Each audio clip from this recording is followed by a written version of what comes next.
It's a real pleasure for me to host tonight. I'm Tom Hughes-Hallett. I'm one of the two founders and chair the advisory council of the Marshall Institute. But the main point of tonight is the two ladies who I will be interviewing and you will be interviewing, because this is not a lecture. No one's going to talk at you tonight. This is a chance for you to meet and engage with two leading philanthropists to ask them that rather difficult question, for them anyway, about how to be an effective philanthropist. Jamie Cooper on my left is the founder of Big Win Philanthropy and has served on many boards in the international development sphere. If you look on our website, you can see all the things she's done, including joining the board of Save the Children UK, the advisory board of the Tony Elumelu Foundation, and a truly international individual. On my right is Fran Perrin. Fran is the founder and director of the Indigo Trust, which has been going now for about 18 years. Which she runs with her husband Will, and is also the co-founder and chair of an amazing organisation which you're going to hear more about tonight, 360 Giving. Fran used to work in the Prime Minister's strategy unit, and probably to her embarrassment, because I know how modest she is, in 2012 was named Philanthropist of the Year. So that's your panel, small but perfectly formed. And I'm going to kick off by asking them some questions. But if you think I'm asking too many questions, just wave your hand and chip in. The even better news for you after a long evening yesterday is that we're going to finish sharp at 7:45. It's an intense hour of Q&A. So you're all very welcome. And I'm going to kick off by asking you both a very basic question as a sort of a warm-up. I'd like to ask you how you both chose what you were going to focus on in your philanthropic giving. What motivated you to do that? Was it an event? Was it your heart? Was it your head? Was it a logical process? I think that will give our friends here some idea of what it is you do and what motivated you to do it, which is a good background to the question. So, heads or tails? I'm happy to. Would you like to start? Thank you very much. Thank you, Tom. How's the mic? Can you hear me? Good. How did I choose what to fund? I guess the main thing to say is that when I started out, I didn't choose. I set up my foundation when I was 18. And I had no idea what I was doing in life when I was 18, let alone how I was going to be a strategic philanthropist. So I created this legal entity and I started making grants, and I didn't have a strategic focus. It was reactive, it was scattergun, it was about good ideas that people brought to me that seemed worthy or worthwhile. And I didn't know any other way to do it. And as I looked around other family foundations in the UK, I didn't hear anybody talking about a different way to do it. This was before there was a wider conversation about strategic philanthropy, and it was quite an isolated world to be in. I was also pretending to all my friends, my college friends, that I wasn't a philanthropist because I was too embarrassed to admit that this is what I was doing in my spare time, having inherited. I don't think I made bad grants at that stage, but there was no rhyme or reason to them. It was stuff that I'd heard about: social causes, homelessness, illiteracy, women's empowerment. But I got terribly frustrated because I couldn't tell why one grant seemed to work and another didn't. And I couldn't tell if they were adding up to anything. And I was dogged by this real fear that anybody else, given the same amount of money, would be doing a better job with it. They would be making better choices, making more change in the world. And this kept me up at night. So after years of sort of stumbling around, I said, I've got to stop. I'm not making another grant until I work out how to do this as a job. In the meantime, I've been developing my career. I was working as a civil servant in the Prime Minister's strategy unit, and I was trained on how to do that job. and I thought there's got to be some kind of answer out there. So I'm probably one of the people who Googled how to be an effective philanthropist and came across a thing called the Philanthropy Workshop, which is strategic training for donors. And that gave me my eureka moment where I went, right, there's no algorithm that will tell you the cause you should fund. You'll hear about this with effective altruism and people who believe there is an algorithm. I don't believe that. You can't empirically say that this cause is more important than that cause. There are a lot of very good causes in the world, a lot of problems that need to be solved. I felt that the only way I could be a good philanthropist was if I was an informed donor. And I can't tell you the right way to fund in lots of different areas, but I'm a nerd, and I know technology, and I'm a geek, and that's what I know. So I decided if I used my knowledge as a starting point, I had a chance of having more impact. So I developed a strategy then, which was funding tech-enabled projects that were fighting corruption and poor governance in sub-Saharan Africa.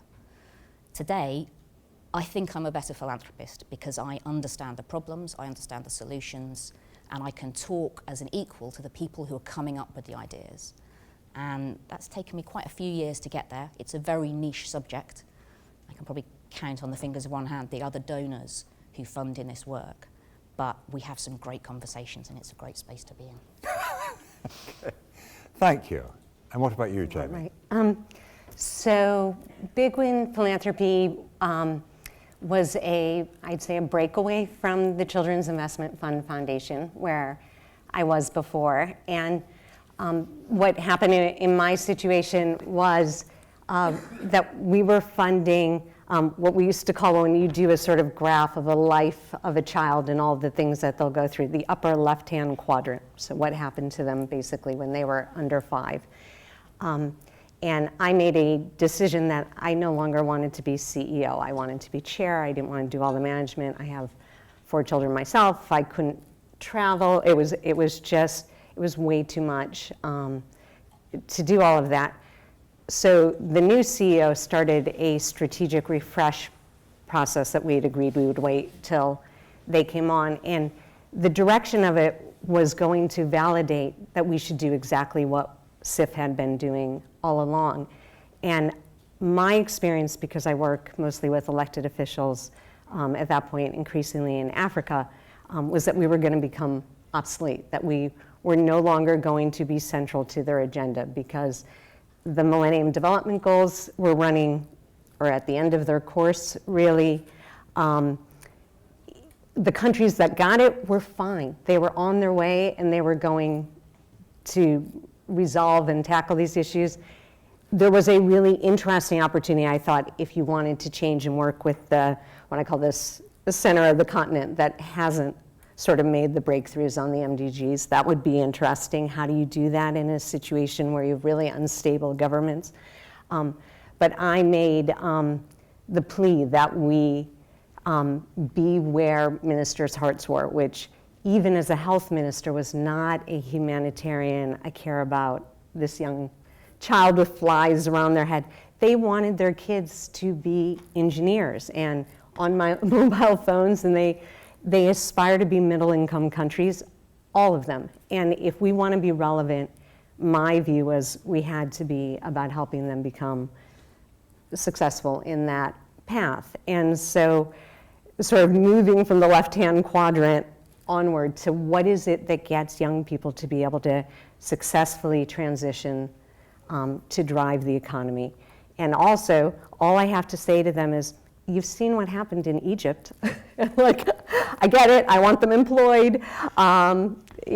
So we now fund where there are, I think most of you hopefully know this, that the world is going to 10 billion.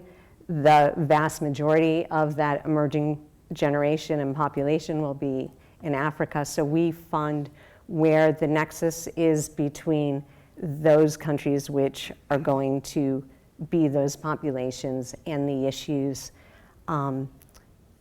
that drive a child's success, all the way through some of the very early issues like proper brain development and averting stunting and things like that, all the way through tertiary type education if that's appropriate to a country.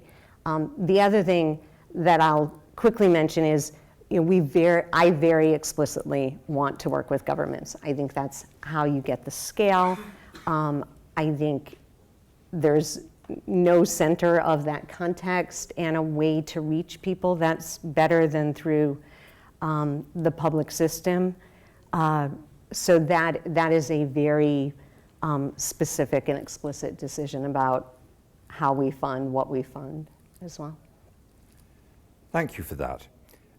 What do you wish you'd known when you started out? I mean, you said you're a better philanthropist now than you were. What do you wish you'd known at the outset, but didn't? I think many things. I wish I'd known far more at the start. The main thing I wish I'd known was that there was, that donor education existed, that I didn't have to make it up on my own. And I think one of the weaknesses sometimes of philanthropy in the UK is that it comes across as a sort of gentleman's hobby. You have your career, and then when you retire, you go and you give to nice causes. That's a horrible mischaracterization, obviously, but sometimes it feels like that. And there's often no self-reflection. How could we do this better? What are the modern skills you need? You're going to be chairing organisations, you're going to be responsible for them, you're going to be responsible for the outcome of projects. Let's train to do this in a professional way. And I didn't know that there was anybody training anyone. I didn't know that there were peer support groups for philanthropists where we could ask each other questions. I certainly couldn't find any data. And as you know, that's something I'm obsessed with. Philanthropy can be like sort of throwing money into the dark and hoping that some of it does some good. There's a growing field of impact data, but there's almost no data about where the money goes in the first place. It's like trying to measure, a medical study, but you never measure who was given what drugs. And that's partly because philanthropists have been very private and very untransparent, but it makes it really hard to study. And in the Google age, it frustrates me that I can't look up what grants have been given to different causes. So I wish I'd had data. How would you reply to that question? What do you wish you'd learnt what do you wish you'd already known? What do you wish you'd already known? I got to experiment on other people's foundations before I had my own, so I mucked them up rather than me. I think I love the journey, and I am very pleased of the weaving that we've taken and where we've gotten to. And for me, sort of putting a toe in and learning, and I would say that I don't know that I needed to, I don't remember anything explicit about that, but I think the biggest thing I've learned is how frustrating my process is to other people. That internally, I've found it, I now have a great gang who can, they know I'm going to go away for the summer, and they know I'm going to come back and we're going to have a different strategy. And, they're going over the cliff with me. But I didn't appreciate that because I've learned something and I say it once, like, oh, did you see? We could get so much more out of a grant if we do X, that everybody sort of clicks in and does that alongside. And I didn't ever communicate either internally with my staff enough about why we were shifting direction, all of that. And externally, I think we also sometimes seemed arbitrary, because once I got it, why would you keep going in the wrong direction? So that I'm still learning, is how to manage and communicate well. And before I open up to the audience, I'd like to ask you both another question, which is, how legitimate do you think it is to be a philanthropist?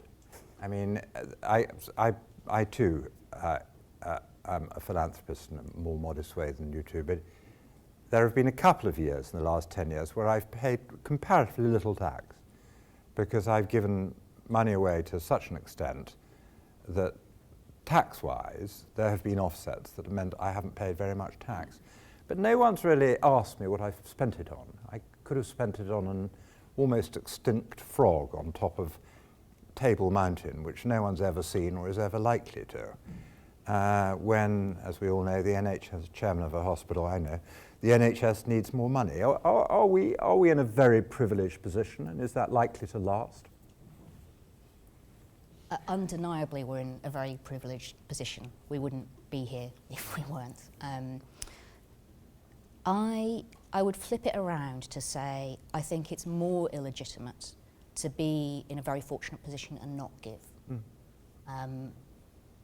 That worries me more, people who have the ability to give and choose not to at some level. The argument that philanthropy is a kind of tax avoidance, if it is, it's the worst tax avoidance scheme anyone has ever come up with, because at the end of the day, you still don't have the money. So it would be a pretty bad scheme. I think, factually, it is legitimate because we're a democratic society that has decided these are the tax incentives and that they're worth giving. I think there's a strong case to be made on both sides, and I have a lot of sympathy with a position that says this is taking away tax income from the country. My defence of the tax breaks would be to say, firstly, I think there's a tremendous role for philanthropy in innovation. If you look at a lot of the huge social change movements over the last century, a lot of them have come from initial philanthropic funding. Government's really bad at innovation. New ideas have to come from somewhere. And the deeply unpopular ideas about, women's rights, LGBT rights, often come from outside of the system. So I want those causes to be funded. But also that times change. And when there are governments who won't fund the causes that I care about, helping very disadvantaged people, I want to know that there is a space for funders who will. Who will, yeah. And of course, what you did with African leaders, or what you've done with African leaders, wasn't sort of obvious, was it? It was an interesting strategy. Talk to us a little bit about that. Sure. It was a serendipitous route that got me to funding. Actually, it was initially Indian a government for the first time. I started, like everybody else, funding the traditional, some communities, some international, but the nonprofits. And my experience was that I was working in HIV/AIDS in an area, the data I thought was very, very exciting, not happy exciting, but exciting, which was, at that time, it was before the advent of antiretrovirals, and the data was showing that the orphan population in Africa, and potentially in countries that had 1% prevalence, which people believe were going to become, where AIDS would become epidemic, like India, was predicted to absolutely explode. So they were predicting that by this time, the equivalent of every single child in the UK, in France, and Germany would be an orphan on the African continent, which is incredible. I mean, that number, and no one was working in that space. So what we did in Africa was we were working on, there were a number of organizations doing palliative care with the person who was sick. But the children were sitting there about to be orphaned. They weren't eating, they weren't in school. So we were trying to get people to add on to that training rather than just getting the kid to bathe mom, to actually have someone looking in and having a plan for the child too. Went to India, planned to do the same thing, and was told over and over, 60% of Indian children, even though they live in extended families, no matter what their income, you're an orphan, you're either on a street or in an orphanage within 4 to 6 months. And if you're an AIDS orphan, 80%. And I went, oh my God, we have to get these people on treatment. Like that's the parents can't die, that's the only solution. Became obsessed with it. My board didn't want to take a mortgage. That was what they called paying for treatment. We went on and on in circles. So I then realized my only solution was to convince the government or someone else to pay for this, and we would help people get on treatment. And I cut, the law at that point, or the policy was that India, although it was supplying the generics, was never going to pay for AIDS treatment. That was their adamant policy. But there were 6 states that were high prevalent, and I met with 3 of the heads. They all had the money to be able to do treatment. They all wanted to do treatment. So I cut the deal with one of them that we would do an evaluation that showed beyond, or didn't show, but beyond a shadow of a doubt, that we were saving money to the economy in hospital, people coming in with all sorts of diseases, taking care of these kids, people being employed and paying taxes, that we would do that we would get 500 families on. I was responsible for them until he was sure that the federal government would at some point give him the okay to use his own state money to pay for treatment, and we would do that. Within 6 months, we had 500 families on. The data was, it was okay. But at that point, he was convinced. He told the federal government, it was actually a different, well, it doesn't matter, but told the federal government, they asked us to go to a different, help expand the training there. They picked up all the costs, go to another state, get, I think it was 25,000 people on treatment within a year or something like that. I mean, we'd never done anything like this in our lives, this kind of scale. It was always sort of, 20,000 would have been a huge program. To be asked to do that in a year was incredible for us. And the programs I now work are, hundreds of thousands and millions, and they're always that kind of deal with the government that will get you to the certain point.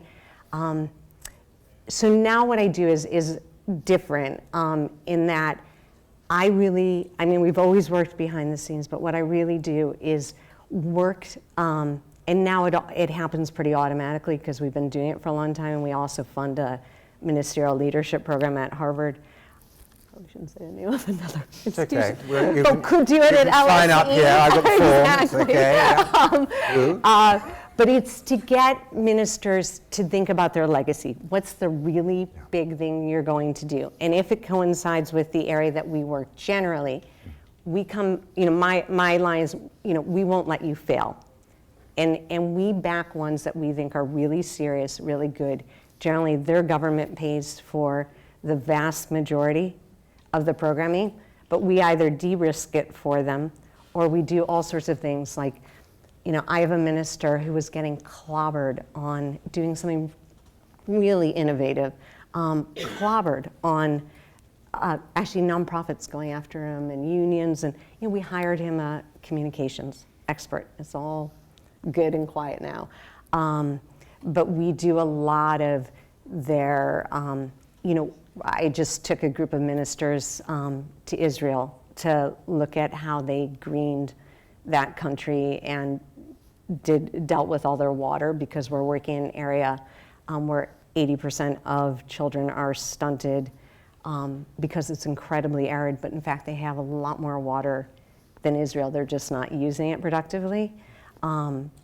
So I think we're going to see amazing results. And I guess the third thing I would say, as long as I'm going out there, is African ministers are treated really badly by our development agencies, and I mean ours collectively, broadly, and international organizations. It's really painful to watch, and it's really patronizing, and there is a really big cohort of really talented, ambitious, committed people there, and I really believe that we have to get into some kind of virtuous cycle where people see them succeeding more and more, and that they're really doing the right thing and they're passionate about it, and hope that will ultimately change. The fact that 9 out of 10 people, when they hear what I do, the first question is, but what do you do about corruption? Yeah. Okay, well, I'm going to throw it open to you now to ask questions of our 2 philanthropists. Sir, we'll start with you. Microphone on the way.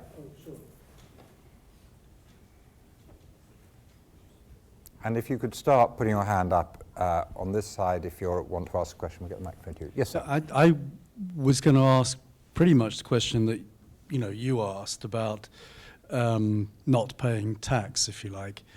And I wanted to follow up, actually, because you said yes, but philanthropists are good, and I'm not arguing with that, because I think they can innovate, which is broadly your answer. So you need to have a philanthropist outside of the government sector to innovate, but that still doesn't really address the point as to why, for example, it should be tax deductible. I guess if giving were not tax deductible, you would probably get a little bit less giving, but I don't know that's true. And even if it is true, it's not. I don't think it is quite either or, which was sort of your answer, if I might say so. So, so can I push back on that a little bit and say, yeah, but why is it tax deductible? Fran. I think that's a completely valid question. And if the tax deductibility ended tomorrow, I'd still give. And I think that has to be a choice made by the public about whether they think there is value in philanthropy. I would still give, but I think there are really bad studies on this. It's something that needs more research, and it's very hard to evidence what the impact would be. So I'd love to see some studies. What you'd find is that in the end, there is less money that you can give. But it has to be about seeing value in the sector. And I think as a sector, philanthropy is very bad at demonstrating that value because it's never had to. It's one of the reasons I advocate more transparency, because I don't think we can defend tax deductibility or the role of philanthropy if we refuse to talk about the work that we're doing. And there's slightly a sort of British hesitancy that says, well, we mustn't discuss it, it's sort of embarrassing. And that's deeply unhelpful. If, not only for having an honest discussion about when it's good, when it's bad, when it's well-intentioned but hopeless, or if we never talk about it at all. But also, I think it makes people better philanthropists if they're more aware of what other people are doing. So that's why I set up this transparency group, 360 Giving. So every single grant that I make is published on my website. We blog it and we report it as data. In real time, trustees making a decision, it goes live. And I've now got 60 foundations across the UK doing the same thing, publishing their grants data. Big Lottery Foundation, for example, you can go and see every grant they make. Now, seeing where the money goes isn't an answer about whether it was a good use of money or not, but at least it allows us and everybody to look, to judge, to question. And I hope that people look at that and go, yes, it is worth it, but we can't have that discussion if we can't see what's being given. I think also one always has to remember what Fran was saying earlier, which is you don't get it back. It's not as if the tax break allows you to give more. It doesn't allow you to buy more cashmere sweaters. So it allows you to increase the quantum of gift, not of your personal wealth. I mean, I think the issue lies with inactive philanthropy. I think I'm right in saying in the United States, if you give money into a donor-directed fund and never direct, you can't have the money back, but you do get all the tax breaks, and yet no charity's had any benefit of any kind. So I think there's going to be more and more scrutiny of the level of giving from some very large foundations. Madam. Thanks. It's sort of leading on from that, and I was really interested to hear what you were saying about, because we don't have the same level in the UK about how much money you have to give away each year, which means that you could potentially sit on it and set up a foundation or whatever and it not spend down. But that's an aside point. And although I do think, obviously, it's not a very good way of avoiding, of enriching yourself, it is a really good way of wielding disproportionate influence and buying cultural capital. And there's a reason why, philanthropy is something that a lot of people want to do and name buildings after themselves. So linked to that issue about philanthropy and democracy and influence, I'm just wondering how you guys navigate, because you've both done some really amazing things, how do you navigate the issues of a disproportionately wealthy person making decisions about the lives of the poor, and just because you've been able to create wealth, it doesn't mean that you know how to give it away, exactly as you said earlier, Fran. Thanks. Jamie. I was happily sitting here thinking this is going to be Fran again. So how do you, just phrase that question for me one more time. So I work with a lot of participatory grant makers. Right. And that's where we put the decisions about where the funding goes into the hands of those that are affected by the decisions. So, for example, when we give away money to disability organisations, it's disabled people that make the decisions about where that money goes. And so I'm just wondering, what techniques do you guys employ to ensure that disproportionately wealthy people are making the decisions about the lives of people that they know nothing about and they have no lived experience of, and probably don't even socialise with or have any relation to at all? Okay, so I want to go in two directions with this. One is I don't do anything to make other people give in a way that, you know, as you say, is demand driven. But for myself, you know, that is why I have more and more gone to say to ministers, you know, I'm not even going to come to you and say, this is what we fund, and I want to make the case that you should fund this and we should cut a deal like we did on AIDS. And you know, obviously getting to know someone, that kind of conversation, I mean, I'm, you know, ultimately think of myself as a partner and not just the servant to whatever they ask for. You know, there are quality and all sorts of issues, but, you know, I do see a big part of my role is for you, minister, to be able to articulate your legacy and to think really hard about the real change that you can make during the period of time that you've been allotted, and that, you know, you feel comfortable taking a risk because I've got your back. In that sense, that's there. I mean, I have to say that, you know, it's not even people, that, you know, again, back to this issue of how ministers are treated. You know, I could give you 1,000 examples of, I'll give you one. Sitting in a meeting with one of the major, so the ministers called a meeting of his entire senior staff. So it's all deputy ministers and the minister, and I've been asked to come and the chair of not the chair, another board member, and I are there, and so we're the only outside people. And he has done this incredibly innovative, risky thing, and we've had a meeting that I don't know why I went to, but was asked to go to him the day before with this development person, big agency, and we are told that he has to grovel because he's done this thing without bringing the development person along. So he does. He goes to this meeting, and he didn't want to go. And I said, you know, you can nicely grovel, but in developing his country plan for his area, he has brought this agency to every single meeting that he's had.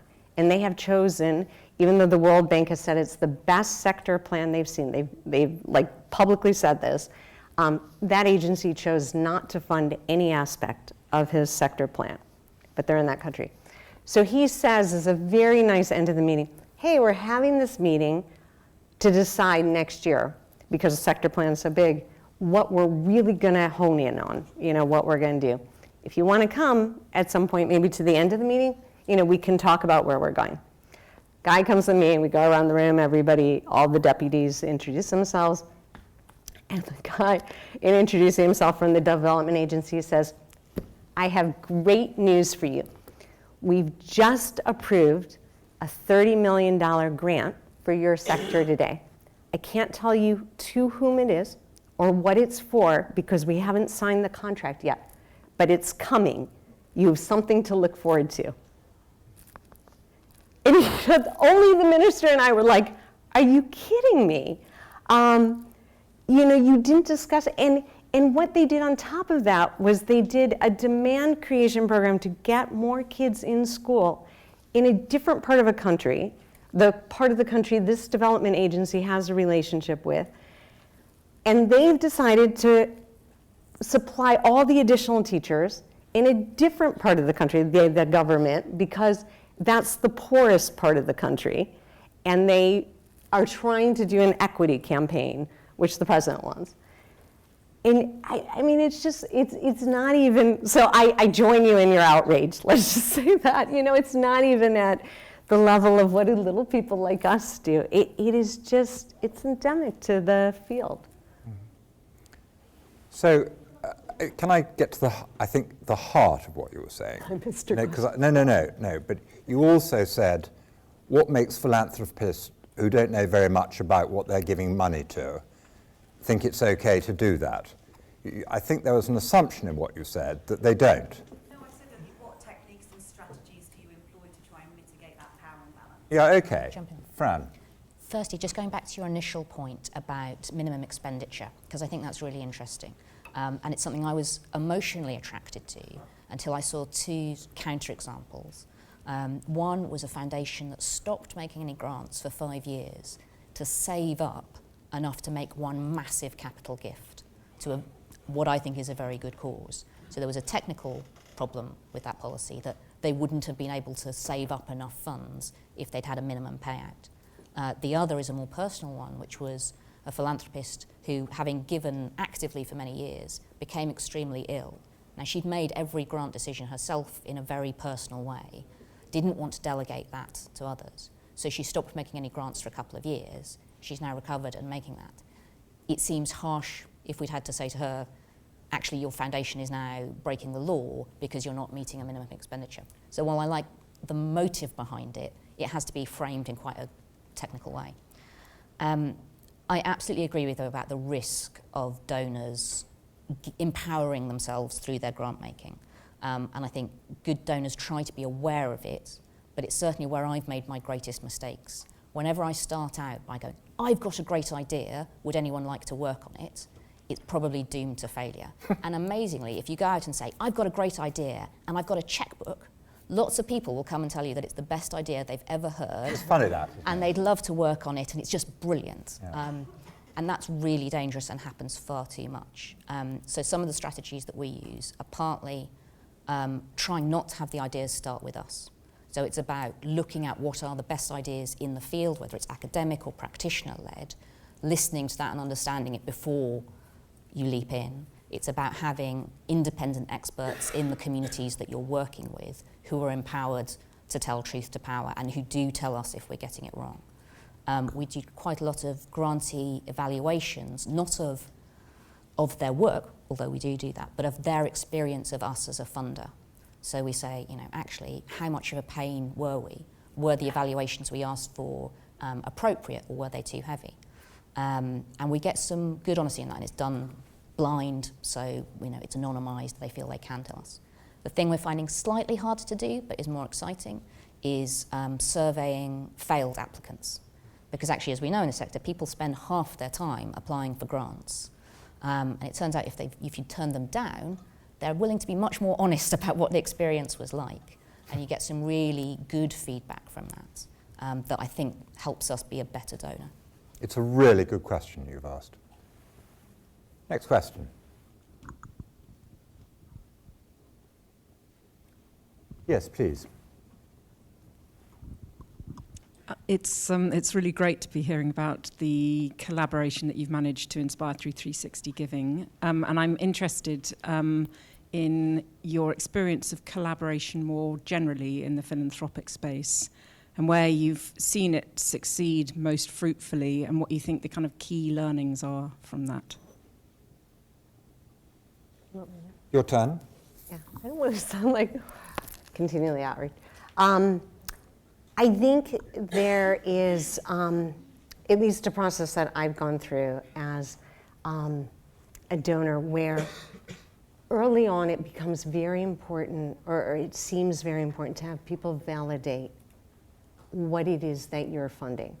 And so you're always looking for co-funding, and then there's, as is appropriate, this expected reciprocity. And so you end up funding something that you feel less great about, but someone co-funded with you. And I do a lot of solidarity funding. I mean, I think most of us in our situation choose to. But I don't actually think sometimes trying to get people to fund things that, I think one of the great things about philanthropy, and part of the reason you give the tax incentive is you're trying, or I shouldn't say they're trying. I think one of the great things that happens is the engagement with a world bigger than you and communities. And I think even if it's a name on a building, that you tend to start to care about the community, whether it's that hospital and how people are treated and how well it runs, or whatever it is, the university in the US. And those connections and opening your Rolodex to help them be better and all the things that come with it feed on themselves, and you get to know an area.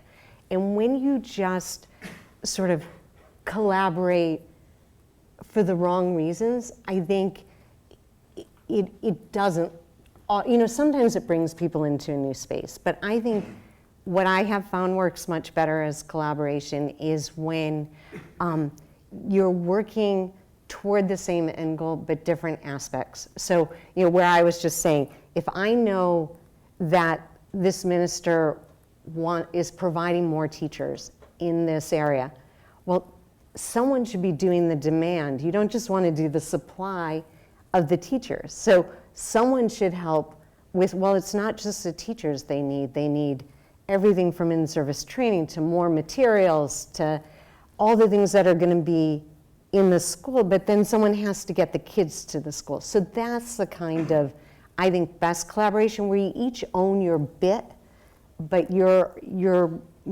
bigger than the sum of the parts, or whatever the saying is. And that's when, for me, I've been really excited about the collaboration, not when just 2 of us or 4 of us pop into the same pool of money, where the truth is we're just dividing our own money to get to the same ends anyway. Fran. I agree that there has to be a reason behind it. And there are far too many conferences about collaborating where we all pat each other on the back and nothing really happens. Sometimes it's just, when we talk about collaboration, we mean telling each other what we're doing. It's actually coordinating, because it's so hard to find out what people are actually funding. I think collaboration can work for 2 very specific reasons. One, when it makes life easier for grantees and applicants. So I run something called the Joint Hub Fund, which is a pooled fund for donors supporting tech innovation hubs in sub-Saharan Africa. So these are co-working spaces, social enterprise incubators, small scale, often startups, but they can have really great impact. And the reason for the collaboration was to say, we're all funding the same projects. These small organisations are having to apply over and over again to the same 5 funders, all with slightly different application forms and different reporting timelines and funding deadlines. This is creating a nightmare for them. If we can agree on how to structure the fund, they only have to apply once. So the collaboration made life better for them and put the burden of work on us to agree it. The other thing, as I said, is, as you said, is each funding the right part of the ecosystem. So most of our grantees at Indigo are very small in the early stages of their life, and they can't handle a massive grant. They need the startup funds to prove their concept and to get going and to establish. So we do that often the first 2 or 3 years of funding, at which point, if they're succeeding, they've grown beyond us. And that's when we want to graduate them onto the next set of funders. So we work with that next stage, who are taking someone from a £20,000 grant to a £100,000 grant, and we've then acted as the due diligence, because we've got 2 years of accounts and 2 years of metrics and things like that, and we can say, this is a great team, this is their strengths and weaknesses, but we know them. So it helps the larger donors as well. We're still funding separately and at different times, but we're funding different parts of the jigsaw puzzle. Can I say also, I think we show too much respect to philanthropists. I think I'm a rule breaker. And if you go on to foundations' websites or read about individual major philanthropists, it will tell you how to apply. It will tell you we don't accept applications. It will tell you you've got to do it in a certain format. But I've recently started a social enterprise that actually, if you invite people to dinner or to breakfast or to lunch, and you get 10 foundations in the room, and just don't look at the front page, and say this is a really important cause, would you do 2 things? First of all, will you advise us, the team, on how to do this really, really well? And secondly, will you fund that advice? So it works, but it doesn't always work. But Jamie said earlier, most of us quite like to work this way. I think from the beneficiary's point of view, I think there's far too little collaboration, honestly. And as Fran knows, in the early 1990s, Rockefeller was suggesting in the United States that foundations started sharing all their data, all their due diligence on grants. And it looks as if it was going to happen and Rockefeller were going to lead the way. But then they got cold feet. And here we are. I sit on the board of the Esme Fairbairn Foundation. Here we are 30 years later, and still we're making the same charities write different application forms and go through the same due diligence processes over and over again. Whereas if, thank God for 360 degrees, we can move towards a sort of collaborative network, I think it would make the world a better place, frankly. Yeah, sir.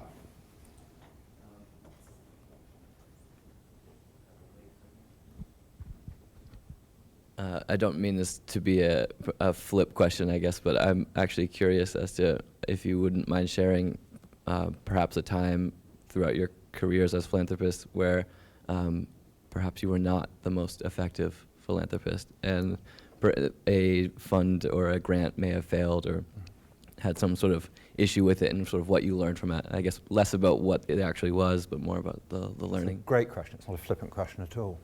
Fran, do you want to kick off? I've slightly touched on this already because one of my biggest failures was an idea that I started with, and it was done innocently out of no ill will, and I won't say precisely what it was, but it was a social policy campaign, and I said, in this country, on this issue, we need to have a more grown-up debate about this issue, and that means we need to have a comms campaign, basically, to inform ministers, to get the press talking about it in a different way. It'll be data-led, and someone needs to fund this so that we have a proper policy, public debate about this. And I said this publicly, and suddenly several groups came forward and said, you're right, the time is right to do this right now. We think this is genius, absolutely. And I was like, oh, that's nice to hear, and funded some work. And I don't think it did any harm, but it didn't achieve much at all because actually it was the wrong time to have that campaign. And it wasn't being driven by the people who were actually working at the forefront of that policy. And so it was largely wasted money. And that was just because I wasn't being led by the experts in the field. I was just putting my idea forward. So I hope I've learned from that and I don't do that anymore. Yeah, again, I do think there's this evolution of learning where either something great happened and you learn that you didn't apply that earlier to everything and how much more you could have gotten out of it. I think as a philanthropist, probably the earliest mistake is the belief that if you think something's great, that you're going to be able to run to everybody else and somehow absolve yourself of funding this thing forever. If you grow it, it's almost like AIDS treatment, you own it. Because people don't turn around and say, oh, I see the light now and that's fabulous and I'll take it over. You have to, that is where you have to collaborate. You have to all buy into we're going to try this and hypothesis or something at the beginning. And I think the other is humility, which means you do have to realize you're not necessarily the smartest person in the room. There's this really difficult complicit thing that goes on in philanthropy where I really want to, there is this, I want to make the world a better place in a really genuine, good way. But I'm going to fund you, and you're going to give me data which shows me that you did it without any mistakes, and we both can feel great. And then I'm going to write you another check, which is what you want from me. And we're going to just sort of, and I think there is something about, you have to just have humility. You can't be the one, like Fran, we use this thing called a critical path, and it's what are the big things that have to happen if this outcome is going to be achieved. So if a kid isn't in school, they can't learn. So we're going to track how often, what percentage of kids are actually in school before we even get to whether the curriculum works. When the kids aren't in school, I always know why they're not in school. If I know why they're not in school, you can guarantee my answer's wrong, like always. I have a perfect track record for being wrong. We won't tell your children. Yes, I know. So, you know, it is the humility in putting in those checks and things like that. And can I say also, it's a really good question you've asked. I think, and it links back to what we were talking about earlier in terms of the legitimacy of philanthropy. One of the reasons for the legitimacy is we can fail. And we should. So I give you an example recently. I was the core funder for a new social enterprise called Good Company. It was perfect. It had two of the best founding people you could go for. Someone who started National Citizen Service, which some of you will be familiar with, and another guy with an impeccable track record, and a guy from Google. They were perfect. The evidence from the chief medical officer was that loneliness is really bad for you. The evidence from other sources was that 20% of people over 60 in London do not talk to another individual in a 7-day period. You know, the need was proven. But what did they fail to do? They failed to ask the lonely people. And what they discovered was that actually we were able to recruit as many volunteers as we wanted, but people who were lonely thought we were patronizing creeps. And actually, there's quite good evidence now that befriending, frankly, is not something that people want. And yet, every day, people are funding new befriending organizations. And so what we'd failed to do there was actually look at the evidence from other people who already failed in the same place. But what these guys did, brilliant guys, since re-employed one of them in my new social enterprise, was they wrote to us all and they said, we know we're going to fail. And they worked it out very quickly. And they returned half of all our money, and they wrote a research piece, which they asked us to distribute to all the foundations, which we did, saying why it had failed, and saying, don't try this as well. And that's the great benefit of philanthropy, is we're risk takers. And I think, personally, philanthropists who don't take risk are illegitimate rather than legitimate. And that I think, is one of the big challenges. We have to keep philanthropists on their toes. Yeah, I'm going to take 3 questions now. So I'm going to take each of you, and those will be all right, 4. And then those will be the last questions. Yes, briefly, please. Hi, so it sounds like you've been talking about both of your foundations giving a lot of grant financing. I was wondering if you guys could talk about whether either of your foundations do other types of more innovative financing, providing guarantees, maybe being an outcome funder for a development impact bond, something like that. And if you don't do that, can you talk a little bit about why not? About? Why you're not engaging. Quite right. Yeah, okay. So innovative financing, and if not, why not? Next question.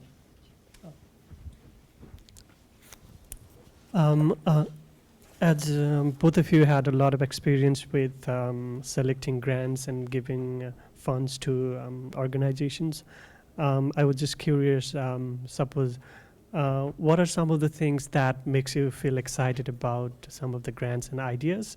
Like when you're just deciding to fund projects, what kind of things make you feel like, oh, this is the kind of project I want to fund? What gets you excited? Yeah. Third question. I was just wondering what advice either of you had for aspiring philanthropists who don't have, large amounts of money to give, relatively much smaller amounts, and how to leverage that effectively. Brilliant. And the last question. Hi. You were saying earlier it's sometimes hard to see the wood through the trees, essentially, in the beginning of your philanthropic journey in terms of lack of data and perhaps education in how to create impact. How can partners, NGOs, INGOs help overcome those challenges working with philanthropists either at their early stage of their journey or even philanthropists like you? Okay, so I'm going to ask, if I may, I'm going to ask Fran to take lack of data and education and how, no, I think it's probably more your world, actually. How can how can NGOs help philanthropists where there's a lack of data? Yeah, or is it the other way around? One, and also the innovative financing point. Do you use any innovative financing techniques, and if not, why not? And I'm going to ask you to answer both briefly, please. What makes you excited? What turns you on? And then a really good question, which is everyone in this room a philanthropist? And what tips would you have for them? What do you want first? You. How do you choose what gets you excited? We're lucky in that we're now at a stage where my foundation gets largely relevant applications. So we try to be incredibly transparent on the website about what we do and don't fund. So there are less applications saying, will you fund a cat sanctuary or something like that? So we're narrowing from quite a good pool. So the first thing is it, I mean, this sounds really boring, but to me it's exciting when you get a clear theory of change. There's this problem, the thing we're going to do is going to affect it because of this. So it's not just we're going to do this because we think it sounds nice, but we understand why it's going to influence the situation for the better. I also get interested when people go, we think this is going to work, this is how we're going to test it. So it doesn't have to be 100% proven. We like the startup risky stuff. I like a really technical application because I'm a nerd and I want someone to say, this is how they're going to measure audience participation in a tool, this is how they're going to track it. And I love it when it's a thought-through idea that is coming from the community that's affected. So we fund in primarily 4 different countries in sub-Saharan Africa, but we've narrowed that down from 15 different countries. And it's about people who live and work in that community and are trying to affect a problem there. They will know far better than me, but it becomes the start of a conversation about actually, are we funding the right bit of it? And then briefly, do the same tenets that you two have been talking about apply to someone who is going to give away 10% of a salary of £25,000 as they do to people who are giving away millions of pounds? Yes. Start with what you know. Don't try and pick the cause that you think is the most worthy. There are lots of good causes. Pick something that you know at least something about, or where you're willing to devote a lot of time to becoming expert, because you'll then be able to say, actually, no, this thing I'm funding, even if I'm giving them a tiny amount of their budget, I've lost faith in what they're doing. I can see it's not working. I'm going to shift my funding somewhere else. And also, if you become the informed donor, you get a bigger seat at the table. Because if you're going to an event and asking a question, if you're going to an academic conference on it, you'll stand out because you know what you're talking about. And people will start to listen, and you can influence beyond just the check that you're writing. Thank you. Jamie, how can NGOs help philanthropists? Or is that the wrong question? Should philanthropists be helping NGOs? So, I mean, you can pitch into it if you can think of. The missed opportunity that I've seen most with NGOs and philanthropists is where more than once I've been involved with an NGO that has done really important groundbreaking research, and they've learned something that often even has very strong data behind it. And then we've had this conversation about, well, how is that going to change what you're doing? Have you called? And they don't call their philanthropists because they're so worried that if they want to change what they're doing to do something that's actually more efficient and move a lot of philanthropists' money from here to there, well, we've already agreed a budget, so we'll wait 2 years. Tell us, or at least, I mean, I just can't imagine that that's the experience of most philanthropists, that they don't want to be educated and do what's most effective and most impactful. I have one thought, if I can jump in. Please. This is going to be hard, but I would love to see this happen. If you're in an NGO or a charity, invite donors to come and volunteer. One of my first jobs was as a junior researcher at the Foyer Federation for Youth, which is a youth homelessness charity. And my time there has been more helpful to me as a philanthropist than anything else I've done, because you need to see it from the side of a small charity that's constantly struggling to raise money. So if you're an NGO, invite people in, because they'll become a better donor as a result of having actually seen. And I see quite a few charities now which let trainee philanthropists come and work shadow their leaders. And that's a brilliant way to educate donors to say, just watch what we do, watch it from our side, not the glossy report that we'll show you, not the stats at the end of the day, but just what we do every day. I think what would be great is, as you say, the honesty in that relationship, but that's very, very hard for any charity to say, you're getting it wrong, you're doing it wrong. I think the onus is on us as donors to encourage that honesty, so we frequently go back and go, you've put in a budget in your grant application and you haven't mentioned marketing budget. We can tell you're going to need that. Is the only reason you're not asking for it because you think we won't fund it? And then they go, oh yes, that's actually what we need, we just didn't think you'd fund it. But that's because of the power imbalance in the relationship. That has to come from the donors, making it possible to have that conversation. I'm actually going to ask Jamie if the person was asking about innovative financing, grab guests afterwards. I'm going to close by saying thank you all so much. And I very much agree with what Fran's just said, not least in the context of if you're starting out on the philanthropic journey. Get your hands dirty, go and find out what it's like. And I'm not at the beginning of that journey, I'm towards the end of my philanthropic journey. But I'm actually starting as a volunteer in Chelsea and Westminster Hospital the week after next, half a day a week, because at the moment the vast majority of my philanthropic funding is going towards creating volunteering opportunities in the health system. But you've got to go and find out what it's like. And my last word to you in closing is, despite all the science, you're all incredibly bright people. Despite all the science, picking up on something I think that you've heard from both these ladies, let your heart play a role in your decision making. The charity to which I've given most money and have stayed with for 30 years is the Michael Palin Centre for Stammering Children. And why? Because my son is a stammerer.